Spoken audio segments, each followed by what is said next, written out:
Hello everybody, my name is Christian. Welcome back to Christian's Weather and Forecasting. Today we have a pretty significant event that we're going to be looking at, including strong tornadoes, wind, even hail. Yesterday though, I do want to get into what happened yesterday because I wasn't able to make a video and now I am kind of regretting it. We had multiple significant tornadoes on the ground. I have a picture of one of them while I was monitoring it, so I'm going to go ahead and show you that.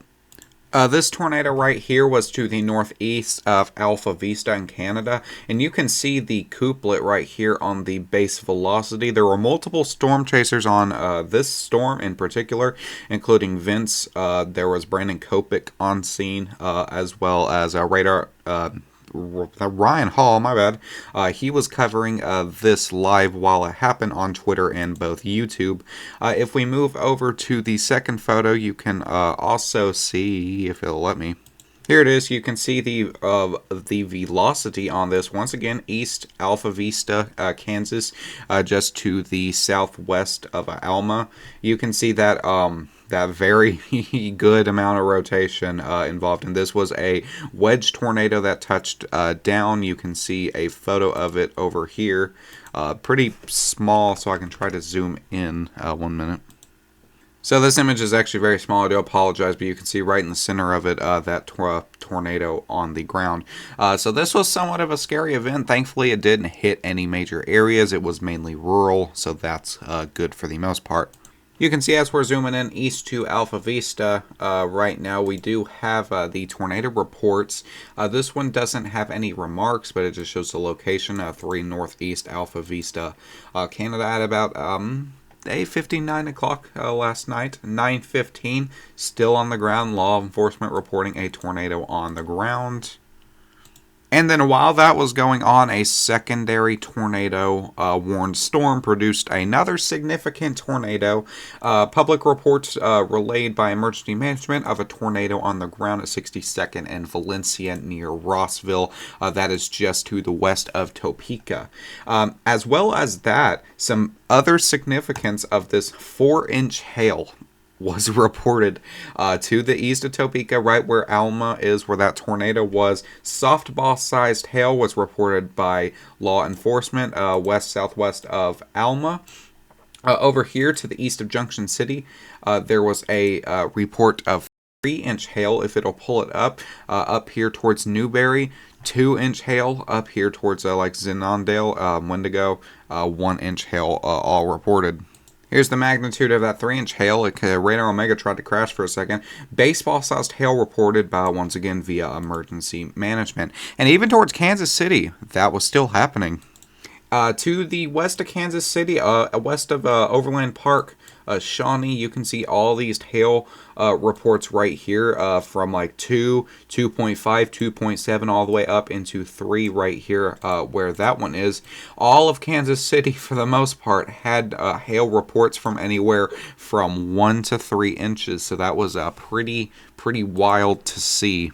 And at the time of making this video, which is 12:20 Eastern Standard Time, we do have a squall line of storms that was once again back from the other side of this area, well, back here towards the Kansas storms that produced this tornado. Not a tornadic area, mainly just for gusty winds and whatnot. A severe thunderstorm watch is in effect for the next couple hours as this continues to move through. Once again, just a squall line currently in Aberdeen, places like Indianapolis. Hail, 1-inch hail, wind 60 miles an hour, your general severe thunderstorm warning tags. Now we're done with yesterday, let's get into today. Today is even more of a crazier event because this one in particular has 10 times more of the tornado threat than the other one did. Right now, we do have a enhanced risk of severe weather through portions of Oklahoma, Missouri, portions of Arkansas, and even into down in portions of Texas, like Denison and Paris. Little Rock, you're under this. Fort Smith, Fayetteville, Springfield, Jonesboro, even over towards portions of McAllister, you guys are all under this enhanced risk. Slight risk stretching all the way up into portions of Illinois, Indiana, Ohio, Kentucky, Tennessee, even portions of northern areas of Missouri. You are all under this. This up here towards the north, where like Indiana, Illinois is, mainly for the most part, the event that's happening right now with this general severe thunderstorms that are moving through the area right now. But this is not no factor to what's going to happen last night, which I'm going to get to in a second. I'm moving my webcam just for a second to kind of show you the capacity of this storm. All the way from Ohio down into Texas.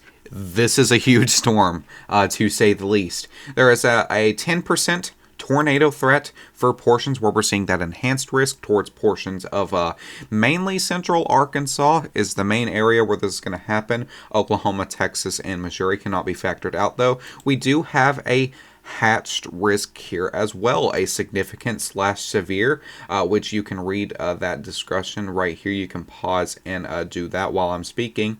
But this means that within a point, there is a possibility of there to be an EF2 to an EF5 or higher. Well, if you don't know what that means, that just means that a possible strong damaging tornado could touch down generally in this area. And just because this is hatched does not mean that we cannot have a significant tornado up here towards the 5%, even the 2%.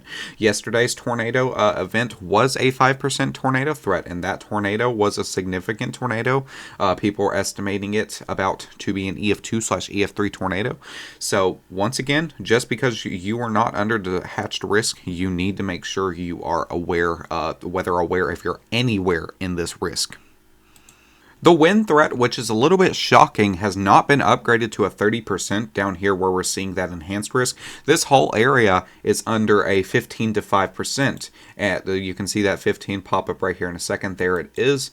This is once again where we're seeing that slight risk, no factor for the enhanced risk. And then that 5% where we're seeing that marginal risk of severe weather. This is a mainly driven tornado threat and hail threat. Let's get into that real quick. Just like we seen yesterday, a significant hail event for today, a 30% of hail with a significant severe hatched area towards portions where we're seeing that enhanced, such as central Arkansas, portions of Oklahoma, a little bit of Texas, and Missouri. This hatched area stretches all the way up into portions of Indiana, Illinois, into portions of Missouri. So if you are under this, make sure you're keeping an eye out, not just for tornadoes, but for those hail too. You can see anywhere upwards from 2 to 4 inches is what the National Weather Service is predicting. Now let's kind of dive in and see what's going to happen. This event has already started for the most part, having severe thunderstorm warnings pop up with the general tags: 1-inch hail, 60-mile-per-hour winds.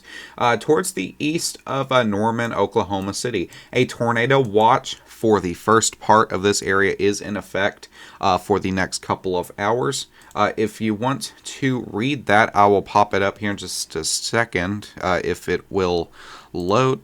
Here it is. It took it a second to load.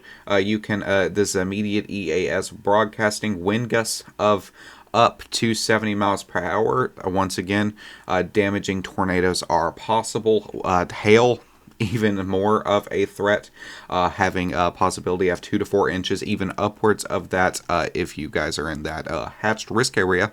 The probabilities of this for tornadoes, both moderate 50% of tornadoes, 30% of EF2 to EF5. Wind threat, moderate 50, 75 plus, moderate low to 20%, my bad. And then once again, mainly driven hail threat, high to 80% for both 2 inches plus and overall. Overall severe hazard risk, 95%. So make sure if you guys are in this area, you are keeping an eye out. This is not anything to play with. Don't be scared, but you need to make sure you know what you're going to do in the case of any sort of event like this trying to pop up in your area. So let's kind of go ahead and break down how this is going to work, when it's going to start. It's already started, if that's not obvious enough. 12 into 1 Eastern Standard Time. All the times here are Eastern Standard Time. These storms are going to start firing up to the east of Oklahoma City.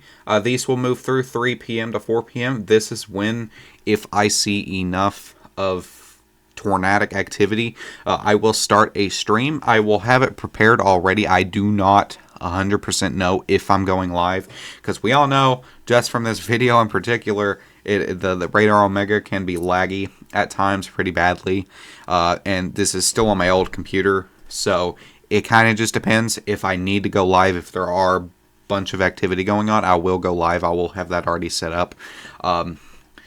Make sure you're following the Twitter, which will be linked in the description if you want to see that. 4 p.m. into 5 p.m., these storms will once again be firing up. A secondary tornado watch will most likely be issued for areas where we're seeing that other 10%. This storm will move through a lot of discreteness, as we're seeing from the HRRR. 8 p.m., 9 p.m., 10 p.m., this will continue to move out of the watch zone by 11 to 12, kind of forming somewhat of a broken squall line of storms. Once again, we can see HRRR, kind of a little bit of a squall line. You can see these hail type storms with the pink in the middle. These storms also back up here towards the north, where we're seeing that secondary slight risk. Once again, no factor from the storm that's happening right now. Will impact portions of Kentucky. Once again, hail damaging winds are possible. A tornado or two cannot be ruled out. This will impact out areas 2, 3, 4 p.m. is the 4 a.m. the last area that we see, and just look at the just look at the strength of the storm, the areas that it's at, all the way up here from portions of Ohio all the way down into Texas. This is a big storm. Millions of people are under this for the rest of the afternoon tonight. This is just kind of just wild to see.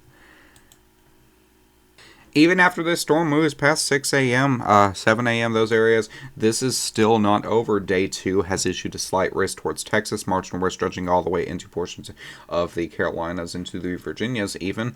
2 tornado percents, one's towards a slight risk, where Texas is. The other one being just towards a general marginal risk towards portions of South Carolina into Georgia. Wind threat, 5%, where we're seeing that marginal. Hail, once again, more of a significant hail style event led by hail, 15%, where we're seeing that slight risk area. So the video has been about 12 minutes. I could continue this, make it a 20-minute video rambling, but I'm not going to. Stay safe if you're in this. Make sure you're watching out if that stream does wind up popping off. I will be in the field sometime tonight. This storm will either come to me or I will go to it. So I will post some videos depending on how severe, if it even does anything where we're at. So make sure you're staying tuned for that as well. Just a couple things. The channel anniversary on the 26th will be coming up. I will make a video, not on the 26th, but towards kind of the later on areas towards when we had our first stream, which was the 31st outbreak. A video for that will eventually come out. And then a plane spotting video. I'm doing some plane spotting in some free time, so that will be coming out as well if you guys want to see some planes take off, land. It will be the Lexington Bluegrass Airport and then Louisville Muhammad Ali International, both in Kentucky. So make sure you're staying tuned for all that. Follow Twitter, link in the description for live updates. I will see you guys in the next video. Have a great day.